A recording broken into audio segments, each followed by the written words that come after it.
Alright guys, pinatune up, pinalinis natin yung carburetor ng street bike natin na pangkarera sa Vergara Road madalas. Alright, sa Vergara Road yan na ginagamit. Okay, pinakondisyon namin yung carburetor kasi nga marumi. Pag pinaandar mo siya, laging nakachoke bago andar. 5 padyak, 10 padyak, ichochok mo tapos aandar. Kaya marumi. Ngayon nilinis siya, kaya sinutune up. Right? Ayan, tinanggal yung spark plug. Nilinis. Alright. Yan ang pinakamalakas na motor namin. Malakas na gagamitin. Lalo na sa hanang buhay, pang arangkada, pang hatak, at kinakapitan ng trolley na overwhelming sa stock, over sa karga. Alright, ayan, kinabit niyo yung spark plug. Kinabit niyo yung spark plug.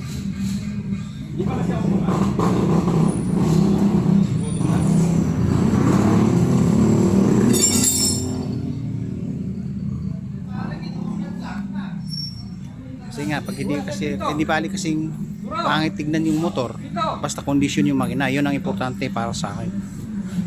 Alright, matagal na namin gustong pagawa yung carburetor, kaso nga lang sinabay lang sa isang motor na pinagawa. Ayun guys, oh.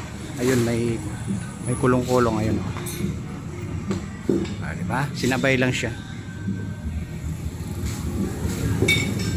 para isang oras na lang, isang gayakan, isang lakaran na lang. Pang bago yan boss,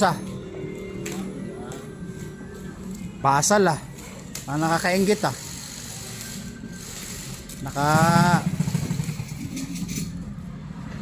guess madali lang padsyakan.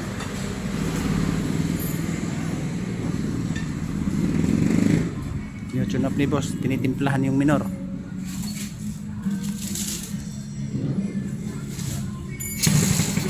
Yun ang hinahanap ko boss, yan ang hinahanap ko. Na isang padyak lang, andar agad, hindi kailangan i-choke pa.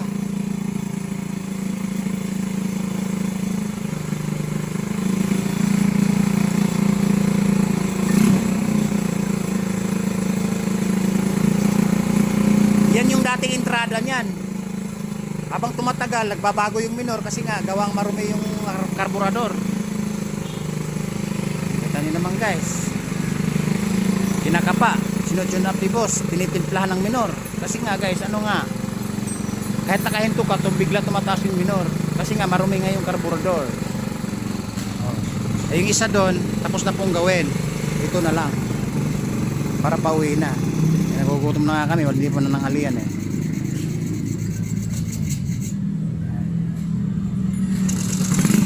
Yun. Kasi guys, dati pag pinadyakan ko, kailangan nakachoke bago under kasi parado yung daluyan ng gasolina. Pinatignan natin sa mga bihasa, mga galing kumapa. Nasuki naman talaga yung pagkawan. Yung talagang kasama niya, yung gumagawa ay absent kasi may emergency daw. Alright.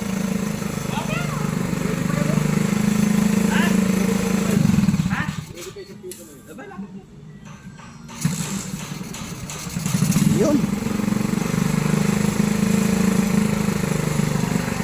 Oo, nakadalawang bukas ka na yata boss. Nakadalawa na guys, bagong bago, kinakabitan ng basa ng gulong.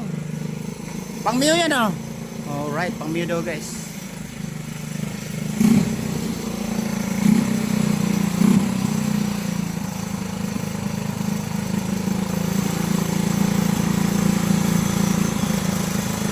Guys, mukhang mahina na pa, kakakapain sa kable kasi nga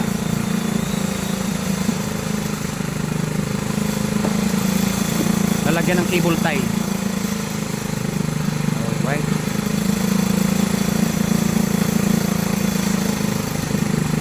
para tigil galaw-galaw ng kable.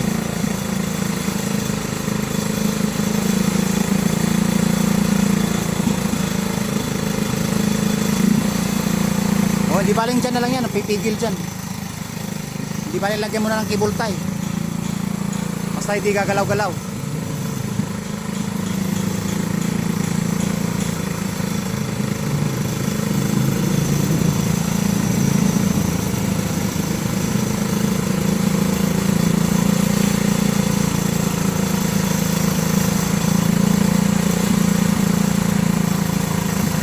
Kasi may posibilidad kasi na nagbabago sa kable kaya tumataas yung minor.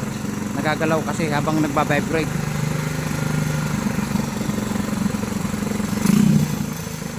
Yon. Kasi nga po napigilan na nga dito, gumagalaw yung kable kaya nagbabago yung minor. At gawa dun sa loob din. Kaya nalinis na siya. Ang pulido na pakinggan, boss. Di katulad na dati. Oh, yon. Nadali. Alright. Damage. Damage lahat. Oh, 600. Dokot manager. Dokot manager. Tingnan mo, nanginginig pa si manager. Tsakot na tsakot. Ayaw na ayaw makapag-balance.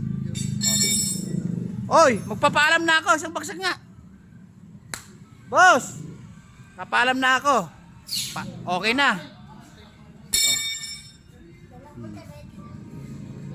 Alright guys. Tapos ng paggawa namin, pulido na ni boss. Nakita niyo naman, naka-video. Nakita ko na yung tamang timpla. Alright. Babu. Boss, kaway-kaway. Paalam na tayo. Ayun. Kumaway din sa wakas. Kaya boss, kaya isang bagsak nga rin. Ayun.